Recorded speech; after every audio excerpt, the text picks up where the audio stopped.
자, 이제 주목 2기업으로 넘어가 보도록 하겠습니다. 오늘은 이거 또 관심이 없을 수도 있을 것 같은데 솔라엣지 준비를 했습니다.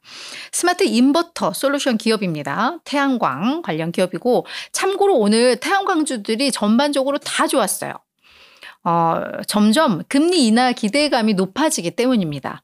고금리 때문에 이 솔라엣지, 그러니까 태양광 업체들의 큰 시장 중에 하나가 미국 시장인데 고금리 상황이 지속되면서 요거 설치하는 비용에 대한 부담. 왜냐하면 내 현금 주고 설치하지 못하잖아요. 또 어차피 대출을 또 받아야 되고 그렇죠. 할부로 해야 되고 하다 보니까 금리에 대한 부담 이런 것 때문에 수요가 둔화가 됐었는데 지금 이제 금리 인하 기대감이 계속 살아나면서 태양광주들이 불쑥불쑥 오를 때가 좀 요즘 종종 있어요. 그래서 그런 측면에서 오늘 솔라엣지 또 9% 올랐고 오늘 뱅크 오브 아메리카의 딤플 고사이라는 애널리스트가 투자 의견을 시장 수익률 하회 이거 그냥 매도 의견이거든요. 거기에서 이제 중립으로 높인 겁니다. 그러면서 이제 그 영향도 좀 받은 건데 목표가는 근데 낮췄어요. 44에서 29달러로 34% 하향 조정을 하면서 다만 그러니까 그동안이 웃겼던 거죠. 목표 주가가 44달러인데 매도였으니까. 근데 지금 솔라엣지가 그래요. 월가에서 제시한 그 목표 주가보다 솔라엣지 주가 하락이 훨씬 더 심하게 가파르게 나오면서 목표 주가는 되게 높고 근데 애널들의 평가는 중립이거나 매도거나 이래서 약간 괴리가 좀 있는 종목이었는데 요즘은 이제 애널리스트들이 요거를 약간 재정립을 해가는 것 같습니다. 그래서 투자 의견이라던가 이제 목표가 조정이 많이 나오는데 목표가 조정이라 하면 목표가 하향이 많다라는 얘기예요. 그래서 목표가 하향 조정을 했지만 그렇지만 딤플 고사이가 그래도 이제는 매도 의견은 아니다라고 이야기를 하고 있는 겁니다. 왜? 솔라엣지에 대해서 그 최악의 시나리오가 이미 주가에 반영이 됐다. 그래서 지금 여기서 매수를 하라고는 못해도 거의 바닥은 왔다라고 이야기를 하는 거라고 이해를 하시면 될 것 같아요. 그래서 오늘 RBC에서도 업종 수익률 중립을 유지하면서 목표가는 거의 반토막 냈거든요. 71에서 37달러로 그런 분위기들이 있는데 바닥 기대감은 이제 조금 나오는 것 같습니다. 그 얘기 한번 좀 나눠볼게요. 자, 엄마? 얘 또 왜 이럴까? 잠시만요. 키가 안 움직이네. 네. 자, 솔라엣지 어떤 회사냐? 2006년에 설립된 인버터 솔루션 업체입니다. 그러니까 태양광으로 요 받은 걸 우리 가정에서 사용할 수 있는 전기 에너지로 바꿔주는 역할을 하는 게 이제 인버터인데 특히 DC 최적화 인버터 시스템, 파워 옵티마이저를 개발을 해서 꽤 많이 알려져 있는 기업이죠. 그래서 이게 뭐냐 하면 전력 생산을 더 극대화해 줄 수 있고 요 에너지 비용도 이 생산되는 에너지 비용도 절감할 수 있는 그런 시스템을 개발한 회사다. 그래서 기술력은 꽤 있는 기업으로 많이 알려져 있는 그런 회사입니다. 그래서 이 국가별 매출 비중을 좀 보시면 원래 미국에서의 비중이 한 30% 중후반대가 되던 기업인데 미국의 수요가 계속 둔화되면서 이게 25%까지 낮아졌고요. 유럽 비중은 계속 늘면서 미국의 수요 둔화를 많이 상쇄를 해줬습니다. 저 유럽이 22, 독일이 한 23%였는데 문제는 작년 한 하반기 요때부터 해서 유럽 시장에서도 뭔가 변화가 나오고 시작했어요. 그러니까 중국이 싼 제품으로 유럽에 막 밀어내기를 하니까 요 솔라엣지와 계약을 했던 회사들이 계약을 해지하고, 그리고 이 다들 중국산을 쓰다 보니까 요 유럽에서도 솔라엣지를 설치해주는 기업들이 있는데 이 유럽에서도 이 솔라엣지 제품에 대한 수요가 드니까 이 재고가 계속 쌓여. 그러니까는 솔라엣지가 그 업체들, 채널들에게 판매를 하고 이 업체들이 이거를 설치를 해주면서 이게 약간 현금화가 솔라엣지에는 돼야 되는데 이게 약간 멈춰버린 그런 상황 때문에 좀 어려움이 꽤 많았습니다. 그래서 작년에 처음으로 매출이 역성장을 했는데 그 역성장 폭이 미미했는데 올해에는 작년 대비 매출이 거의 반토막 날 것이다라고 이제 전망들이 좀 나오고 있어요. 물론 내년부터는 아마 금리가 낮아지고 이러면서 다시 회복될 거야. 그래서 2023년 수준까지 2025년에는 회복될 거야라는 얘기가 있는데 일단 올해 전망이 너무너무 좀 안 좋은 상황이고 그리고 지금까지 그래도 계속 수익이 나다가 올해 대규모 적자 가능성 이런 어려움들이 좀 예상되는 상황입니다.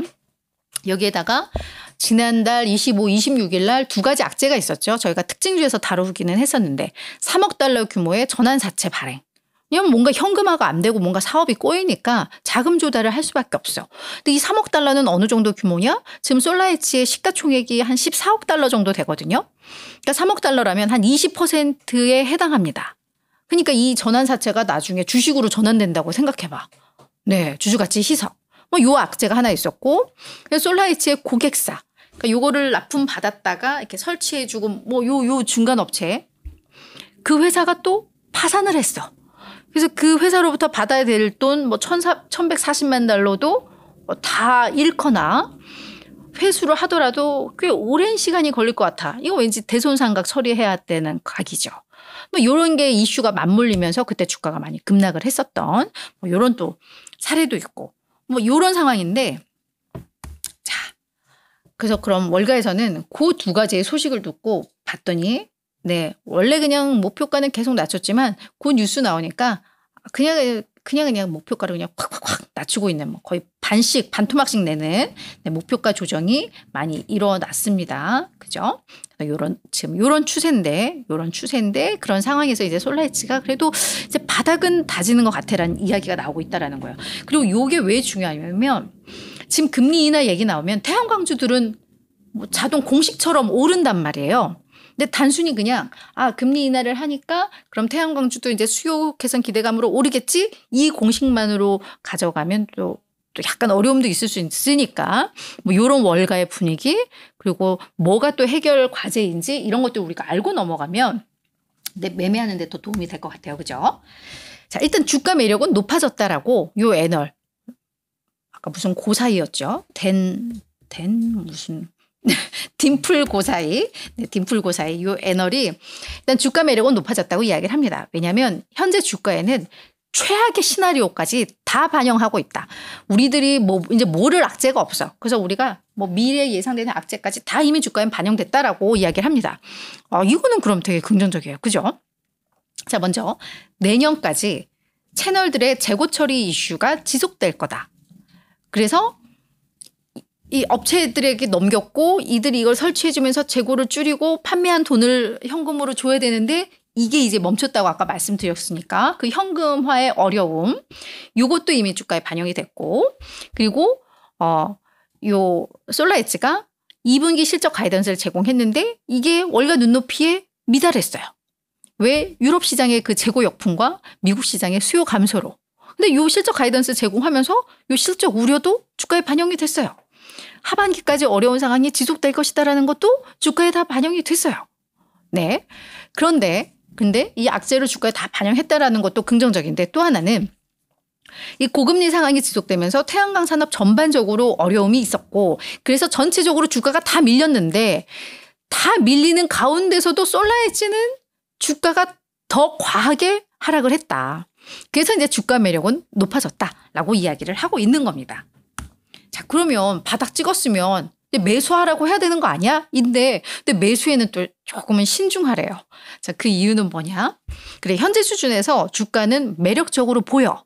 근데 여기서 반등을 하려면 그래도 뭔가가 나와야 되는데 그게 조금 시간이 걸릴 것 같아라는 겁니다. 그래서 마진과 현금 흐름이 회복이 되려면 이걸 위해서 우리가 뭘 하겠다라는 구체적인 방안이 마련돼야 되는데 그게 아직은 좀 미흡하다. 그래서 요게 좀 확인이 돼야지 그때부터 이제 매수를 해야 된다라는 겁니다. 그래서 앞서서 이제 오늘 RBC 캐피탈에서도 보고서 나왔었고 중립 의견 유지하면서 목표 주가 거의 뭐 반토막 냈다고 했는데 얘들도 뭐라고 했냐면 이제 수요는 확실히 바닥을 쳤다. 그런데 같은 말이에요. 회복까지는 긴 여정이 필요해 보인다라고 하면서 그 재고 이슈, 유럽에서의 그 재고 이슈 여전히 진행 중이며 그리고 거시경제 상황이 여전히 정체되어 있어. 그럼 요거는 이 솔라에치의 어떤 영업 환경이나 이런 걸 지지해 줄 힘이 없어. 그래서 조금 완벽하게 회복하기까지는 좀 긴 시간이 좀 더 필요하니까 그러니까 중립이야 라는 의견입니다. 그래서 태양광주에 대해서는 뭐 이런 흐름들 이런 게 조금 있구나라는 거 판단을 하시면 될 것 같고요. 근데 주가 매력은 확실히 좀 커 보여요. 작년에도 67% 급락했고 올 들어서도 지금 71% 급락한 상황입니다. 자, 주가 보시면 작년만 하더라도 막 300달러를 넘어섰던 기업이에요. 그죠? 그게 지금 27달러니까. 네. 근데 우리가 이런 기업 싸다고 해서 들어갔다가 뭐 피본 적이 좀 많죠. 떨어지는 칼날은 또 잡지 않는 거라니까 칼날에서 조금 더 이렇게 네, 날개를 달고 이렇게 올라가는 듯한 뭐 바닥을 못 잡더라도 좀 올라가는 걸 확인을 하고 사는 게 좀 안전한 것 같기는 합니다. 자, 월가에널 35명 중 5명만 매수해요. 네, 대부분은 다 중립입니다. 그리고 그 평균 목표 주가가 그러니까 이게 웃긴 거예요. 가격 매력은 확실히 있다라는 게 평균 목표 주가가 50.6달러. 추가 상승 여력이 85%가 있대요. 근데 이게 올라가기 시작하는 걸 보고 사야 되고 지금 애널들이 목표가를 다 낮추고 있는 분위기니까 요거는 또 얼마든지 낮아질 수 있다라는 거 그거는 참고로 하셔야지 네, 손해를 보지 않을 것 같습니다.